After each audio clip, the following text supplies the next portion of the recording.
Days programme మరి government వారు మనకు ముందించారు.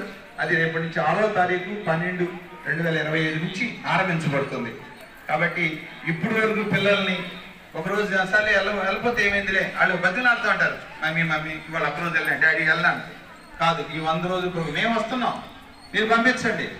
ఇద్దరు కష్టపడాలి, మేము చెబుతున్నాం, వాళ్ళు కూడా కష్టపడాలి. ఫర్ ఎగ్జాంపుల్ ఒక సన్నివేశం జరిగింది ఇప్పుడు ఇంతకుముందు. వాళ్ళ అమ్మ ముందే పేరెంట్స్ ముందే ఒక లెక్క ఇచ్చా, చిన్నది స్మాల్ లెక్క చెయ్యండి అన్న, చెల్లిపోయాడు. ఎంత నామర్థం నాకు వాళ్ళ తల్లిదండ్రులు. నేను పంపిస్తున్నాగా, మాస్టర్ ఏం చెబుతున్నారు అని మీరు కూడా అనుకోవచ్చు. ఒక సందర్భం కూడా చెప్పారు, ఏ అంటే ఏంటో డి అంటే చెప్పారు. రాయలేకపోయాడు అంటే ఏంటి దాని అర్థం? నేను చెప్పింది వాడు గ్రహించట్లా. ఏ అంటే ఎంత చెప్పా, 1, 2 అని చెప్పా. బి అంటే అది చెప్పా, అది కూడా రాయలేకపోతున్నాయంటే పిల్లోడు గ్రహించట్లా. నేను చెప్పకూడదు, మాది కాదు లోపం, గ్రహించాలి. ఒక గుర్రాన్ని తీసుకెళ్ళి నీళ్ళు తాగమని దాని దగ్గర 7 దగ్గరికి పెడతాం, అది తాగంగా ఏం చేస్తాం? అది తాగాలి.